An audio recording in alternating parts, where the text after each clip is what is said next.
Mis papás me dijeron que le entregara mi casa a mi hermano y que yo rentara en otro lado. Acepté, luego vendí la casa en secreto y me mudé lejos, dejando que llegaran a un lugar que ahora le pertenecía a alguien más. He pasado toda mi vida siendo la opción de respaldo que a nadie le importaba realmente. Mi hermano mayor, Diego, de 32 años, siempre ha sido la estrella brillante, mientras que yo solo estaba ahí. La persona confiable de la que podían depender, pero a la que nunca valoraron realmente. La última opción, la red de seguridad, la que siempre estaría bien pasara lo que pasara. Pero un jueves por la tarde de octubre, por fin dejé de ser el segundo plato de todos. Y honestamente, se sintió increíble. Mirando hacia atrás, puedo señalar el momento exacto en que algo dentro de mí se rompió.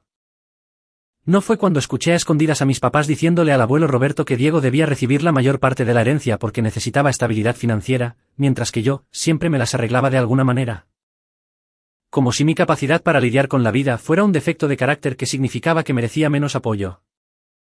No fue cuando faltaron a mi ceremonia de graduación de la universidad, algo por lo que había trabajado durante 4 años, para manejar 2 estados más allá y ver el torneo amateur de softball de Diego, un torneo en el que su equipo perdió en la primera ronda.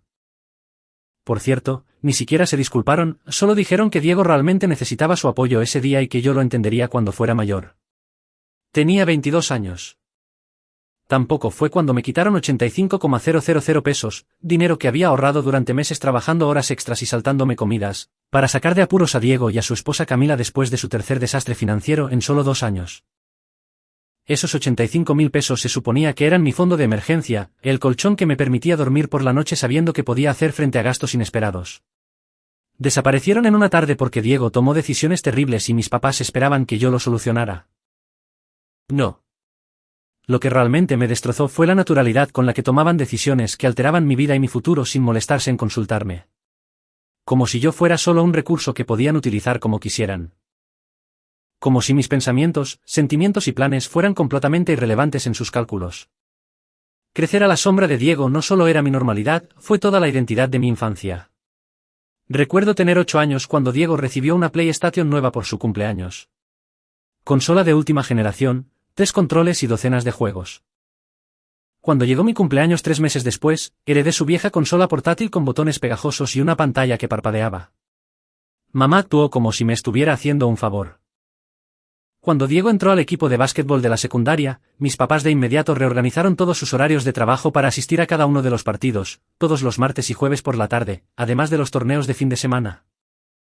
Papá salía temprano del trabajo, mamá cambiaba turnos. Se sentaban en las gradas animando mientras Diego se la pasaba casi todo el tiempo en la banca. Ni siquiera era titular, solo un jugador mediocre que ocasionalmente entraba de cambio en el último cuarto cuando el resultado ya estaba decidido. Pero nunca se perdieron un partido, ni una sola vez. Mientras tanto, yo sacaba puros 10, estuve en el cuadro de honor 4 años seguidos y competía en torneos estatales de debate. Mis reconocimientos duraban en el refrigerador tal vez 3 días antes de que mamá lo reemplazara con la última calificación de Diego que a duras penas era aprobatoria. Como si sacar un 6 en la clase de inglés mereciera más celebración que mis logros académicos. Diego necesita más apoyo, explicaba mamá cada vez que yo preguntaba por qué no podían ir a mis competencias de debate. Eres tan independiente, Mariana. Siempre has sido nuestra pequeña adulta. No nos necesitas ahí de la misma manera que él. Pequeña adulta. Escuché esa frase tantas veces mientras crecía que bien podría haber sido mi segundo nombre. Pequeña adulta era solo un código para no necesitamos prestarte atención porque no nos estás causando problemas. El favoritismo empeoró a medida que crecimos. Diego dejó la universidad después de 3 semestres financiados en su totalidad por mis papás. Mientras tanto, yo tenía 2 trabajos para pagar mi propia colegiatura, gané becas y me gradué con un promedio de 9,5. Mi recompensa, un mensaje de texto diciendo, felicidades, y una tarjeta de regalo de Liverpool de 850 pesos. Sin fiesta, sin cena de celebración, nada. La fiesta de graduación de la preparatoria de Diego, y ni siquiera de la universidad, había sido una carne asada masiva en el patio con 75 personas, banquete y un pastel personalizado por tener un promedio de 6,5. La injusticia me ardía, pero seguí adelante. Pensé que si me demostraba lo suficiente, si trabajaba lo suficientemente duro, si lograba lo suficiente, eventualmente me verían.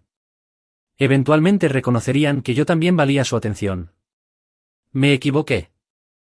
A los 27 años, había ahorrado lo suficiente para comprar una modesta casa de 3 habitaciones. Nada lujosa, pero era mía. Cada pago de la hipoteca, cada reparación, cada mueble, lo manejé todo yo sola. Todavía recuerdo cuando firmé los papeles de cierre, con las manos temblando mientras escribía mi nombre.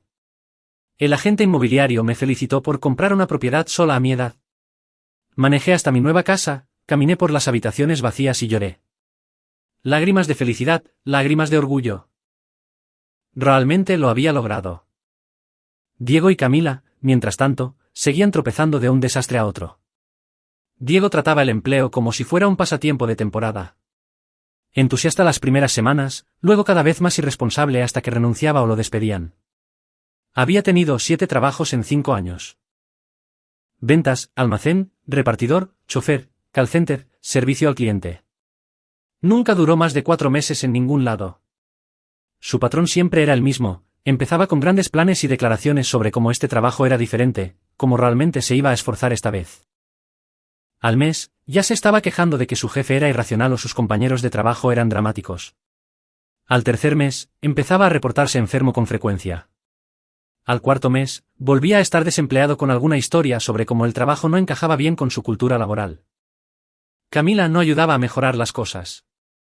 Tenía un problema de compras compulsivas que hacía que su situación financiera fuera exponencialmente peor.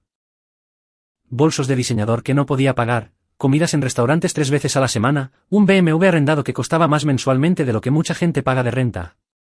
Se gastaba el dinero antes de que el cheque se cobrara y luego actuaba sorprendida cuando la cuenta estaba sobregirada.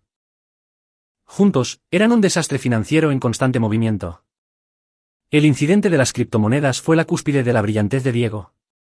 Se había obsesionado con las monedas digitales después de ver algunos vídeos en YouTube de influencers que manejaban Lamborghinis rentados y hablaban de riqueza generacional. Diego se convenció de que había descubierto el secreto para hacerse rico rápidamente. Pidió prestados 170,000 pesos a nuestros papás, quienes realmente no podían permitirse prestar esa cantidad de dinero, y los metió todos en una moneda oscura que supuestamente estaba a punto de explotar. Tenía toda una hoja de cálculo mostrando cómo su inversión se multiplicaría por 6 de enero de 2010 meses. La moneda se desplomó a las 3 semanas y perdió el 90% de su valor de la noche a la mañana cuando los creadores hicieron un fraude de salida y desaparecieron con el dinero de todos. Los 170,000 pesos de Diego se convirtieron en unos 13,600 pesos en tokens digitales básicamente sin valor. ¿Aprendió algo de esto? Absolutamente no. Mis papás seguían sacándolo de apuros. Cada pocos meses había una nueva crisis. La renta estaba atrasada. El coche estaba a punto de ser embargado. Las tarjetas de crédito estaban al límite. Les iban a cortar los servicios. Y mis papás, a pesar de ser firmemente de clase media con ahorros limitados para su jubilación, de alguna manera conseguían el dinero. Cuando sus propios fondos se agotaron por rescatar constantemente a Diego, ¿a quién crees que recurrieron? Solo es un pequeño préstamo, decía papá, llamándome al trabajo. Su voz tenía ese tono cuidadoso y medido, como si estuviera tratando de calmar una situación de rehenes. Diego está en una situación muy difícil en este momento. Tiene una entrevista de trabajo programada, pero necesitan pasar este mes primero. Esos pequeños préstamos se sumaron a una velocidad aterradora. 8,500 pesos aquí cuando les faltaba para la renta. 20,400 pesos cuando el coche de Camila necesitó reparaciones de emergencia. 13,600 pesos cuando le cortaron el teléfono a Diego y lo necesitaba para solicitudes de empleo. 51,000 pesos cuando estaban a punto de ser desalojados y no tenían a dónde más ir. En 5 años, le entregué a mi hermano 255,000 pesos. 255.000 pesos que yo había ganado trabajando de verdad, que había ahorrado haciendo sacrificios, que se suponía que estaban construyendo mi futuro. Desaparecieron para subsidiar la incapacidad de Diego para ser un adulto. Yo sabía que ese dinero nunca iba a regresar. De todos modos, llevaba registros meticulosos. Una hoja de cálculo con el monto de cada préstamo, la fecha y su promesa de pagarme en cuanto las cosas se estabilizaran. Las cosas nunca se estabilizaron. Diego nunca pagó un solo centavo. Mi familia extendida empezó a notar la dinámica en las reuniones. Las carnes asadas familiares se convirtieron en incómodos experimentos sociales donde la gente hacía comentarios pasivo-agresivos sobre mi generosidad. Mi tía Berta sorbía su helado y decía cosas como, «Es tan maravilloso de tu parte apoyar a tu hermano en su camino. No todos serían tan generosos». La forma en que enfatizaba «generosos» dejaba claro que sabía que se estaban aprovechando de mí. Mi tío Ricardo era menos sutil. En Navidad, hacía comentarios en voz alta para que Diego lo escuchara: debe ser lindo tener una hermana rica que te saca de apuros cada vez que la riegas. Algunos tuvimos que descubrir la vida por nuestra cuenta sin una red de seguridad. Diego solo sonreía con arrogancia y se encogía de hombros, completamente indiferente a las críticas. ¿Por qué le importaría? Mientras el dinero siguiera fluyendo, no tenía motivos para cambiar. A pesar de saber que me estaban usando, seguía yendo a los eventos familiares, los domingos, los días festivos, las cenas aleatorias entre semana cuando mamá llamaba diciendo: hace muchísimo que no te vemos. Aunque había estado ahí la semana anterior, llegaba agotada después de trabajar un turno de 10 horas, todavía en ropa de oficina porque no había tenido tiempo de cambiarme, solo para encontrar a Diego y Camila ya ahí. Estaban desparramados en los muebles de la sala, con los pies apoyados en la mesa de centro, y mamá siempre me decía que no pusiera los pies ahí, comiendo las sobras de la comida para llevar que yo había comprado en una cena anterior. Diego apenas reconocía mi llegada, tal vez un medio saludo con la mano sin apartar la vista de lo que fuera que estuviera en la televisión. Camila levantaba la vista de su teléfono el tiempo suficiente para preguntar si podía cuidar a su perro el próximo fin de semana porque tenían planes. Ni un hola, ni un ¿cómo estás?, solo una solicitud inmediata para un favor. Y por lo general decía que sí, porque eso era lo que yo hacía, la confiable, la que ayudaba sin quejarse. Luego llegó la cena que lo cambió todo. Fue un jueves por la noche en octubre, inusualmente cálido para esa época del año. Acababa de terminar un proyecto masivo en el trabajo, 3 meses analizando protocolos de cumplimiento para una fusión que finalmente fue aprobada. Mi equipo había celebrado con pastel en la sala de juntas esa tarde, y mi jefa había insinuado un ascenso en puerta. Debería haber estado agotada y feliz, lista para ir a casa a celebrar con un baño de burbujas y un reality show basura en la televisión. En cambio, había recibido un mensaje de texto de mamá esa mañana: cena familiar esta noche, 6:30. No llegues tarde. Los signos de exclamación deberían haberme advertido que algo pasaba. Mamá solo usaba puntuación excesiva cuando quería algo. Llegué a la casa de mis papás alrededor de las 6:20, estacionándome detrás del sedán destartalado de Diego y el BMW arrendado de Camila. Ese M3 plateado que ella no podía pagar en absoluto, pero que de todos modos manejaba porque la imagen importaba más que la estabilidad financiera en su mundo. La mensualidad de ese coche era probablemente de 23,800 pesos, lo cual era una locura considerando el historial laboral de Diego. El olor de la lasaña casera de mamá me llegó en el segundo en que abrí la puerta principal. Mi favorita. Mi comida absolutamente favorita. Mamá solo hacía lasaña para ocasiones especiales o cuando quería algo, lo que significaba que esta noche caía en la segunda categoría. Debería haberme dado la vuelta en ese momento. Debería haber fingido una migraña repentina o una emergencia de trabajo, pero no lo hice porque, a pesar de todo, alguna parte estúpida de mí todavía tenía esperanzas de tener cenas familiares normales. «Mariana», gritó mamá desde la cocina, con una voz poco naturalmente alegre. «Llegaste en el momento perfecto. Ya casi estamos listos para comer». Diego y Camila ya estaban posicionados en la sala como si fueran los dueños del lugar. Diego había reclamado el sillón reclinable de papá, el bueno, el que tenía función de masaje y que papá nunca dejaba que nadie más usara. Camila estaba sentada en el sofá con los pies metidos debajo de ella, viendo su teléfono y ocasionalmente mostrándole a Diego algo que lo hacía reír. Ninguno de los dos me saludó cuando entré. Diego me hizo un breve asentimiento con la cabeza. Camila ni siquiera levantó la vista. La mesa del comedor estaba puesta para 4 con la vajilla buena de mamá, la que solía reservar para Navidad y Pascua. Servilletas de tela, copas de vino, aunque yo era la única que tomaba vino y había manejado hasta ahí. Los elegantes platones de servir que le habían regalado en su boda hacía 30 años. Banderas rojas por todas partes. Estaba entrando a una emboscada y aún no me daba cuenta. La cena empezó de manera bastante normal. Papá me preguntó por el trabajo. Le di la versión resumida del éxito de mi proyecto, viendo cómo sus ojos se perdían mientras yo le explicaba los protocolos de cumplimiento. Siempre le habían interesado más las historias de Diego, que solían ser dramáticas y entretenidas en lugar de profesionalmente técnicas. Diego dominó la conversación como de costumbre, pasó 20 minutos explicando su último plan para hacer dinero, remodelar y revender casas. Aparentemente, haberse aventado un maratón de varios programas de remodelación en Discovery Home y Realty YouTube lo había transformado en un experto en inversiones inmobiliarias de la noche a la mañana. La clave es encontrar propiedades subvaluadas en colonias que están empezando a subir de valor, dijo, gesticulando con su tenedor para dar énfasis. Estaba usando frases que claramente había memorizado de algún podcast sin entender realmente lo que significaban. Compras barato, haces algunas actualizaciones estéticas y luego vendes caro cuando el mercado se aprecia. Básicamente es dinero gratis si sabes lo que haces. Diego no tenía habilidades de construcción, ni licencia inmobiliaria, ni capital, ni historial de haber completado exitosamente ningún proyecto en su vida, pero claro, remodelar casas era definitivamente su vocación. Camila intervino con entusiasmo desenfrenado: hemos estado viendo propiedades en línea. Hay una casita adorable que solo necesita un poco de pintura y barras nuevas en la cocina. Podría valer 5,100,000 pesos después de las remodelaciones. La propiedad en cuestión probablemente estaba anunciada en 4,250,000 pesos, necesitaba una renovación total, y tenían exactamente 0 pesos para el enganche, pero bueno, detalles. Mis papás asentían con entusiasmo como si Diego estuviera presentando un plan de negocios legítimo en lugar de un sueño guajiro basado en reality shows. Moví la pasta por mi plato, dije, qué interesante, en los intervalos apropiados, y conté los minutos que faltaban para poder irme. Fue entonces cuando mamá se aclaró la garganta deliberadamente. Esa tosecita falsa que hace cuando está a punto de decir algo que sabe que causará controversia. Bueno, comenzó, mirando a papá en busca de apoyo. Hemos estado teniendo algunas discusiones familiares sobre la situación de Diego y Camila. Aquí vamos. Me preparé para otra solicitud de préstamo. En mi cabeza, ya estaba calculando el saldo actual de mis ahorros y cuánto podía darles sin tocar mi fondo de emergencia o los ahorros del enganche para una posible futura propiedad.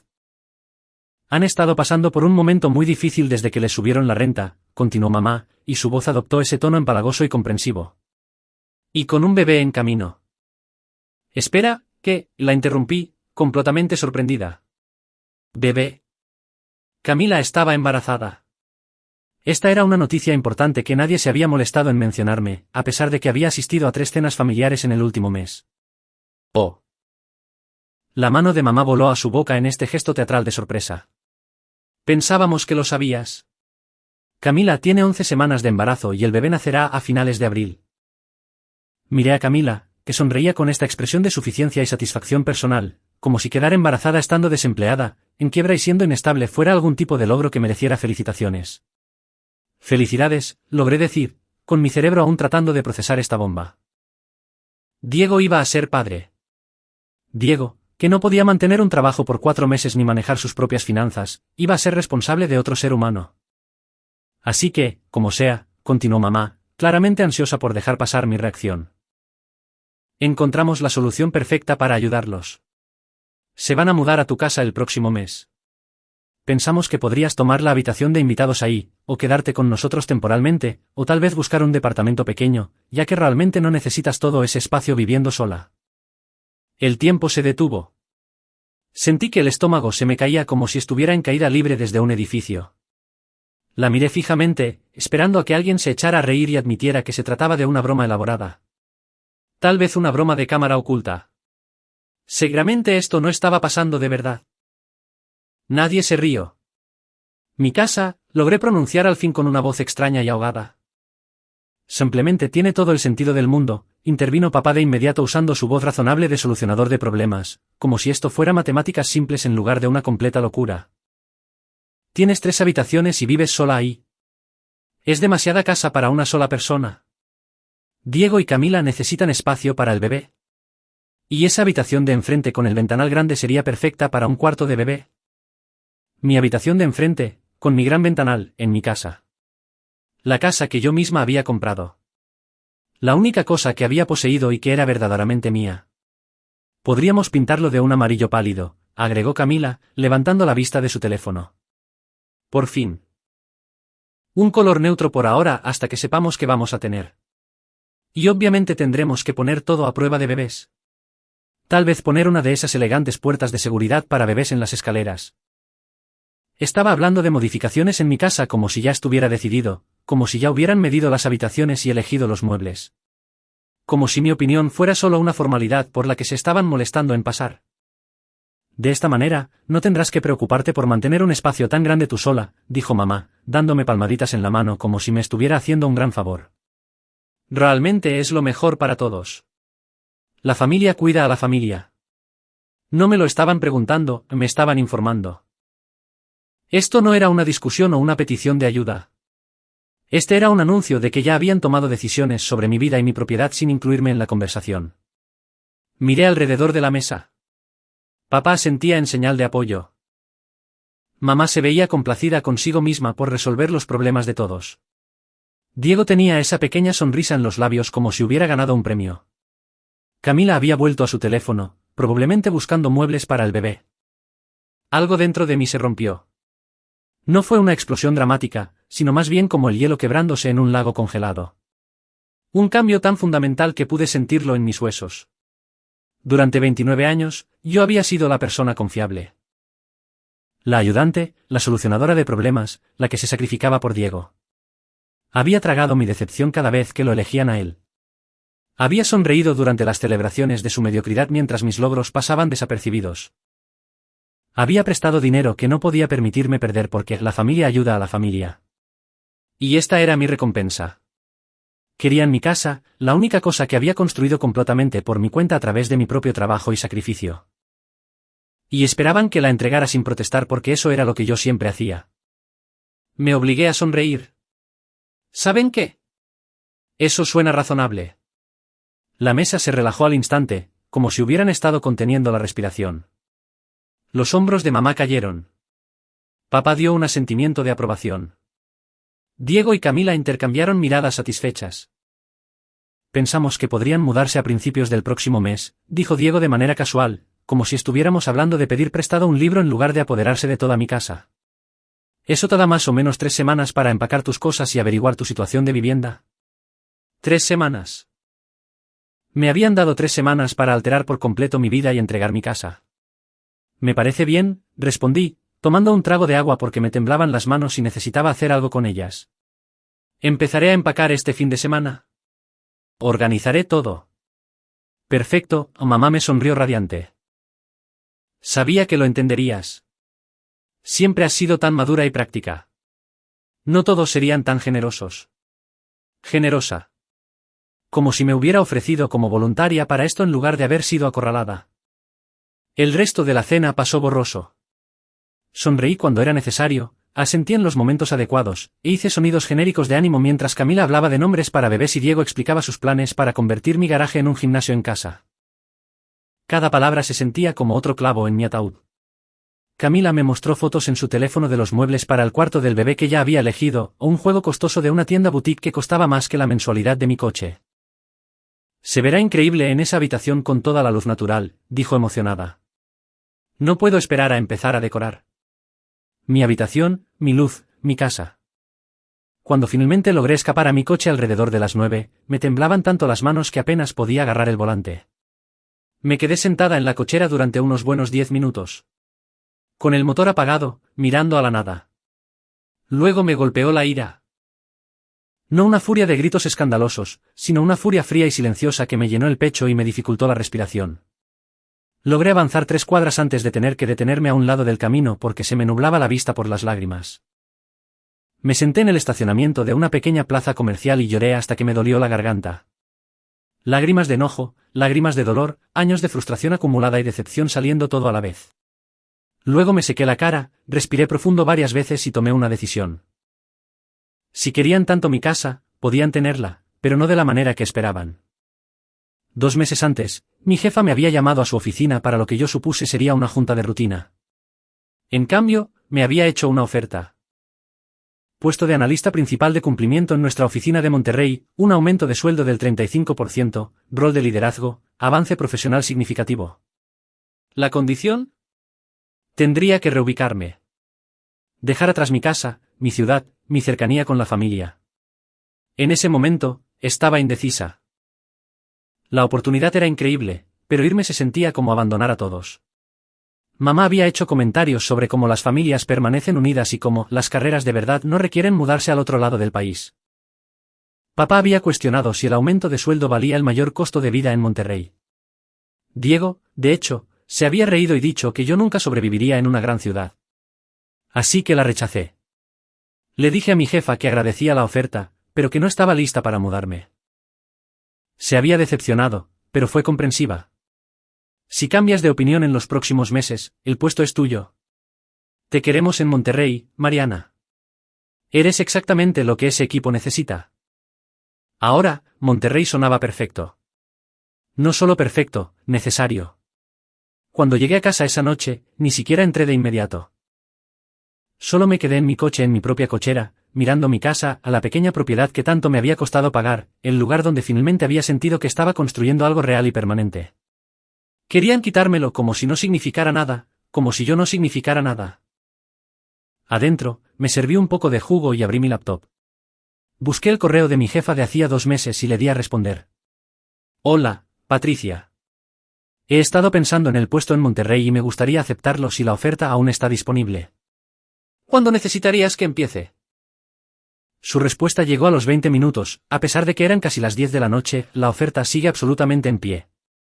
¿Qué tan pronto puedes estar aquí? Nos encantaría tenerte para el 1 de noviembre si es posible. ¿El 1 de noviembre? Faltaban 3 semanas. Exactamente el plazo que Diego me había dado tan generosamente para empacar mi vida. El 1 de noviembre me parece perfecto. Tendré que arreglar algunas cosas por mi lado, pero puedo cumplir con ese plazo. Gracias por esta oportunidad. Estuvimos enviándonos correos electrónicos durante otros 30 minutos, ultimando detalles, salario, reembolso de gastos de mudanza, fecha de inicio, recomendaciones de departamentos. A las 11 de la noche, tenía una carta de oferta firmada y un plan. A la mañana siguiente, llamé a 3 agentes inmobiliarios antes de encontrar una que se especializaba en ventas rápidas. Le expliqué bien mi situación, la versión suavizada donde me reubicaba por trabajo y necesitaba vender rápido. Vino a mi casa esa misma tarde, la recorrió y me dio una evaluación realista. Si le ponemos un precio competitivo, podemos venderla rápidamente, dijo, mostrando ventas similares en su tableta. Te sugeriría anunciarla por unos 170,000 pesos por debajo del valor de mercado. En esta colonia con estas características, deberías tener múltiples ofertas en una semana. La pusimos en el mercado esa misma tarde. Las fotos se tomaron al día siguiente. Para el lunes, mi casa estaba a la venta con un precio que atraería a compradores serios. Incluso incluí algunos de mis muebles en la venta para hacer el proceso más rápido. El sofá al que Diego le había echado el ojo, el comedor que Camila había mencionado que le encantaba. No iban a quedarse con nada de eso. Durante 3 semanas, interpreté el papel a la perfección. Respondía a los mensajes de texto de mamá sobre la preparación de la casa con afirmaciones vagas, sí, trabajando en eso, empacando las cosas, organizándome. Nunca mintiendo, pero tampoco diciendo toda la verdad. Cuando Diego me envió un mensaje preguntando si podía dejar mi televisión montada en la pared de la sala, ya que ellos no tenían una tan bonita, respondí, veremos qué pasa. Cuando Camila llamaba todos los días para preguntar sobre los colores de pintura para el cuarto del bebé, cortaba sistemáticamente un lazo más con este lugar y con estas personas. Contraté un servicio de mudanza a 3 semanas de distancia, empecé a empacar cuarto por cuarto, etiquetando todo y vendiendo metódicamente los muebles que no cabrían en mi nuevo departamento. Casi termino de empacar, les decía, lo cual era cierto. Encontré una buena situación, también cierto. Mi nuevo departamento en Monterrey era genial. No se preocupen por ayudarme. Lo tengo bajo control, que fue la cosa más verdadera que les había dicho en años. Diego me envió un mensaje de texto muy largo 3 días antes de la fecha programada para la mudanza. Claramente lo había pensado, lo cual era raro en él, solo quería darte las gracias por portarte tan buena onda con todo esto. Sé que es un gran cambio para ti, pero esto realmente nos va a ayudar a estabilizarnos. Tener un lugar estable para criar a la bebé lo es todo. Eres la mejor hermana del mundo. Me quedé mirando ese mensaje durante mucho tiempo. El descaro era casi impresionante.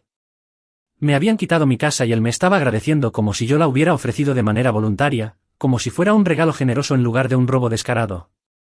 No respondí. La última semana fue surrealista.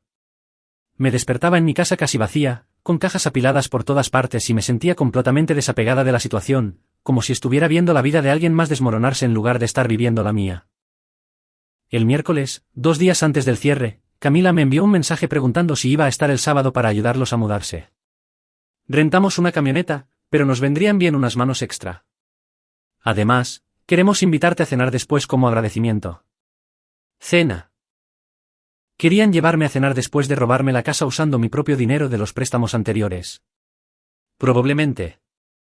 Lo siento, no estaré disponible el sábado, le respondí. Mucha suerte con la mudanza, de todos modos. El jueves por la noche, mi última noche en la casa, dormí en un colchón inflable en la sala vacía. todas mis pertenencias estaban o empacadas para la mudanza o ya en mi auto, que estaba cargado hasta el techo con cosas esenciales que necesitaría inmediatamente en Monterrey. Me quedé allí acostada, mirando el techo que yo misma había pintado hace 2 años, escuchando los sonidos familiares de mi casa asentándose. Por un momento, me sentí culpable. ¿Era esto demasiado extremo, demasiado cruel? Luego recordé la mirada arrogante en el rostro de Diego durante la cena. Recordé a Camila planeando las renovaciones de mi casa sin preguntarme. Recordé los 29 años de ser la segunda opción, el plan de respaldo, la persona confiable que no importaba. La culpa se evaporó. El viernes por la mañana, los de la mudanza llegaron a las 6 de la mañana en punto. Un equipo profesional y eficiente que tuvo todo cargado en menos de 4 horas. Para las 10:30, toda mi vida estaba en un camión rumbo a Nuevo León. Me reuní con la agente inmobiliaria en la notaría para el cierre al mediodía, firmé aproximadamente 4,000 documentos, vi el dinero reflejado en mi cuenta y le entregué las llaves a los nuevos dueños, una pareja joven que estaba genuinamente emocionada por su primera casa. Los vecinos son muy amables, dijo la esposa mientras platicábamos durante el papeleo. Ayer conocimos a la pareja de al lado. Mencionaron que alguien llamado Diego se iba a mudar aquí. Les dije que nosotros habíamos comprado el lugar. Qué interesante, dije, manteniendo mi expresión neutral. Me pregunto quién será ese Diego. Los nuevos dueños tomaron posesión inmediatamente, y programaron su propia mudanza para la mañana siguiente, a la misma hora exacta en que Diego se aparecería con su camión de alquiler, esperando apoderarse de mi vida. Para las 2 de la tarde, ya estaba en la carretera 57. Tanque lleno de gasolina, cajuela llena de artículos esenciales, teléfono completamente cargado. Mi mudanza llegaría a mi nuevo departamento al día siguiente. Todo lo que poseía estaba en tránsito hacia una nueva vida.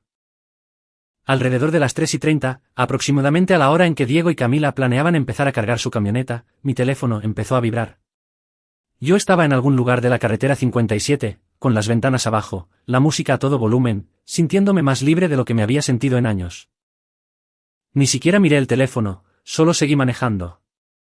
Para cuando finalmente me estacioné en mi nuevo complejo de departamentos en Monterrey alrededor de las 7 de la tarde, tenía 63 llamadas perdidas y 147 mensajes de texto.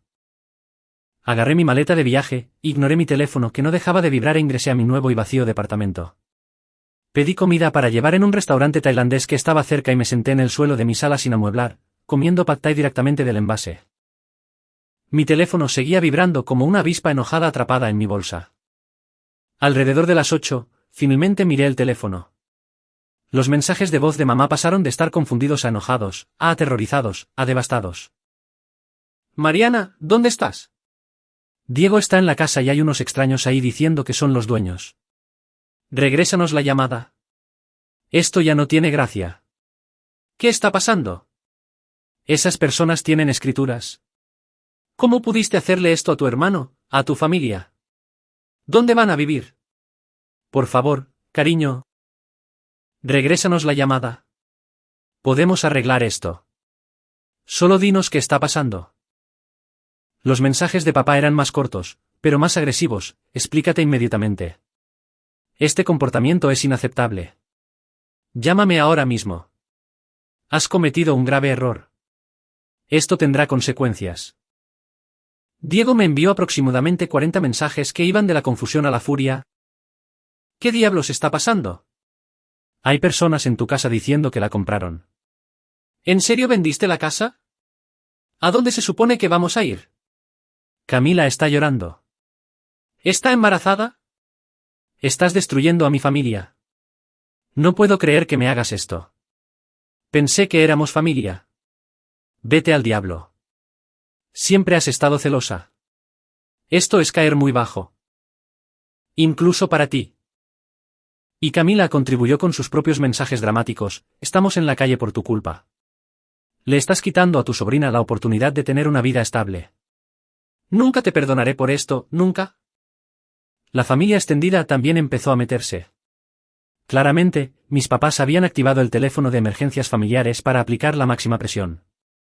Prima Lorena, muy maduro de tu parte, Mariana, huyendo como una niña en lugar de ayudar a la familia. Tía Berta, tu madre está devastada. Espero que estés orgullosa de ti misma. Tío Ricardo, qué bonita manera de tratar a tu hermano cuando más te necesita. Deslicé la pantalla para ver cada mensaje, cada nota de voz, cada notificación, los leí todos mientras comía comida tailandesa en el suelo vacío de mi departamento. Luego escribí una sola respuesta para el chat de grupo familiar, acepté un ascenso en Monterrey y tuve que vender mi casa. Ayer firmamos el cierre. Buena suerte con todo. Luego los bloqueé a todos. A mamá, papá, Diego, Camila y a cada primo, tía y tío que había enviado mensajes de reproche. Los bloqueé en mi teléfono, en redes sociales, en todas partes. Cada contacto que cortaba se sentía como liberar un peso que había cargado durante décadas. Mi agente inmobiliaria me envió un mensaje justo antes de que apagara mi teléfono, me enteré de que tu familia se apareció en la casa hoy. Mis clientes dijeron que fue bastante dramático. Espero que todo esté bien. Felicidades de nuevo por la venta. Le respondí, todo está perfecto. Gracias por toda tu ayuda. Luego silencié mi teléfono por completo, me di un largo baño caliente en mi nuevo baño y me dormí en un colchón inflable en mi recámara vacía. El mejor sueño que había tenido en meses. Actualización, 6 meses después. Muy bien, Reddit. Suficientes personas pidieron una actualización, así que decidí publicar una. Han pasado 6 meses desde que me desaparecí de mi familia y empecé de cero en Monterrey. La mejor decisión que he tomado, sin duda. Mi nuevo trabajo es increíble. El equipo realmente valora mis aportaciones y me da crédito por mi trabajo. Ya me dieron otro aumento y me ascendieron a analista principal de toda nuestra división de cumplimiento. Mi jefa me nominó para un programa de desarrollo de liderazgo de la empresa que empieza el mes que entra. También he hecho verdaderos amigos aquí, personas que no saben nada sobre mi pasado y que me ven solo como Mariana, no como la hermana de Diego, ni la confiable, ni el plan de respaldo. Exploramos la ciudad, probamos nuevos restaurantes, hacemos viajes de fin de semana a Saltillo o Zacatecas. Cosas normales para las que antes nunca tenía tiempo porque siempre estaba resolviendo la crisis de alguien más. Empecé a salir con alguien que conocí en una conferencia de trabajo. Es un analista de riesgos financieros de Guadalajara. Es increíblemente inteligente y me trata como una verdadera prioridad en lugar de una obligación. Llevamos 3 meses con una relación a distancia y va muy bien. En cuanto a mi familia, me enteré de todo por medio de Raquel, mi excompañera de trabajo que todavía vive en mi ciudad natal y a la que le encanta el chisme. Diego y Camila se mudaron a la casa de mis papás. El plan supuestamente era temporal, solo hasta que se estabilizaran. 6 meses después, siguen ahí. 3 adultos, una bebé y el matrimonio de mis papás, todos amontonados en una casa de 110 metros cuadrados que de por sí ya era demasiado pequeña para 2 personas. El desastre de las criptomonedas empeoró aún más después de que me fui. Resultó que Diego había invertido mucho más que los 170,000 pesos iniciales. Había llevado al límite varias tarjetas de crédito, incluidas 2 que había abierto fraudulentamente a nombre de mis papás, pidió prestado a múltiples empresas de préstamos, y convenció a mis papás de vaciar todos sus ahorros para la jubilación en su inversión segura. Cuando todo se vino abajo, se quedó con aproximadamente 13,600 pesos en tokens digitales sin valor y debiendo aproximadamente 190,000 pesos en deudas de varias fuentes. Mis papás tuvieron que hipotecar la casa por segunda vez solo para cubrir las deudas más urgentes y evitar cargos penales por el fraude de tarjetas de crédito.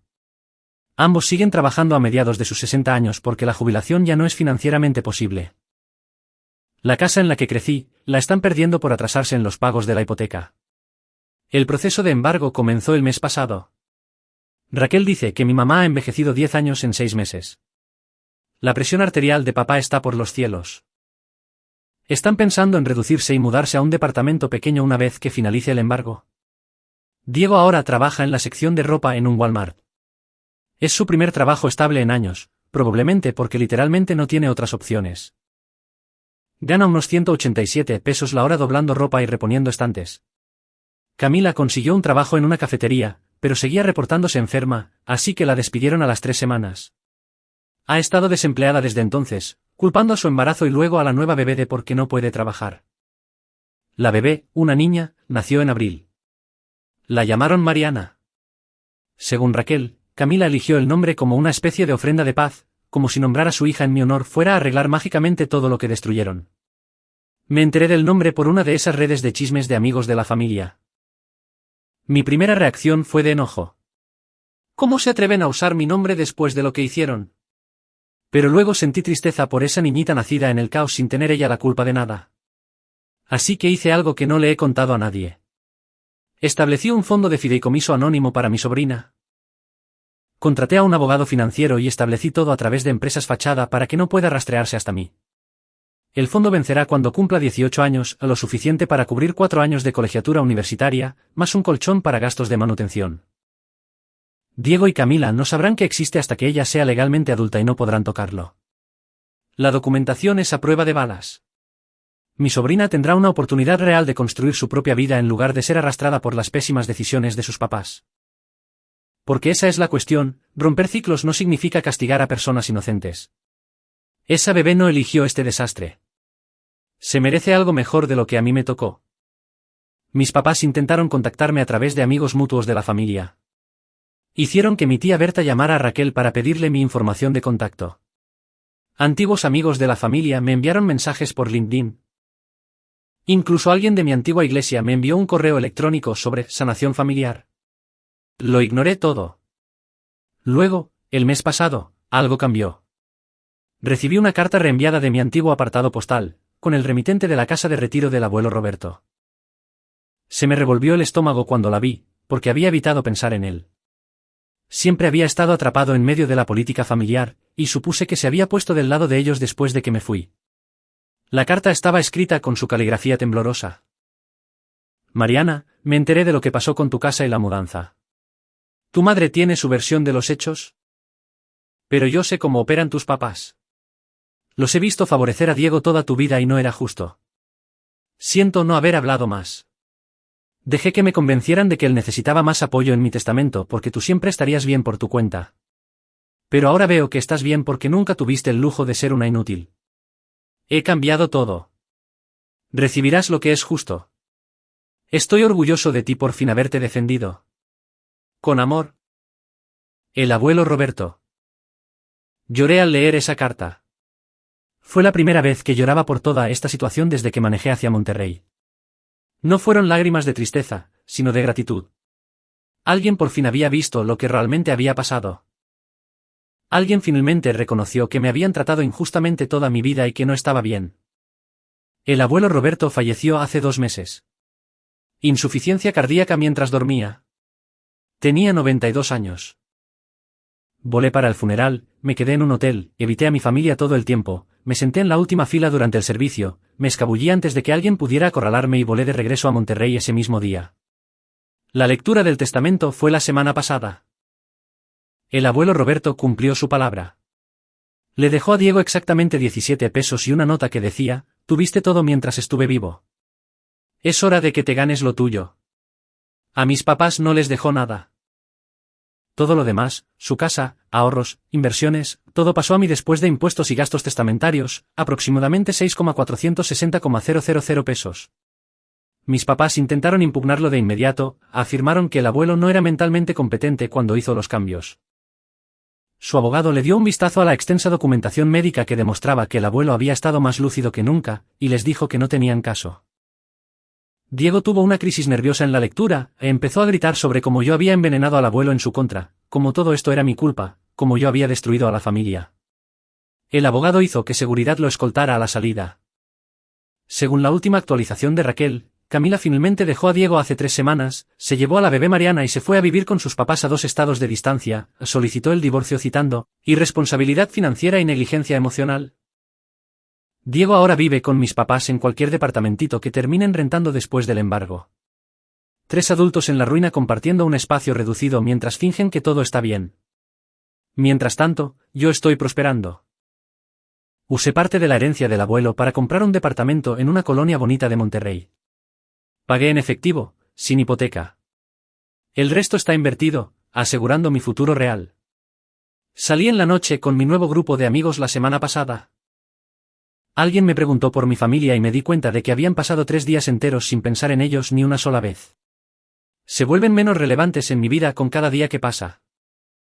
Mis papás me enviaron un último mensaje a través de un amigo de la familia en común preguntando si podíamos hablar, si había alguna posibilidad de reconciliación. Les respondí una sola oración, no hay nada que reconciliar, no voy a regresar.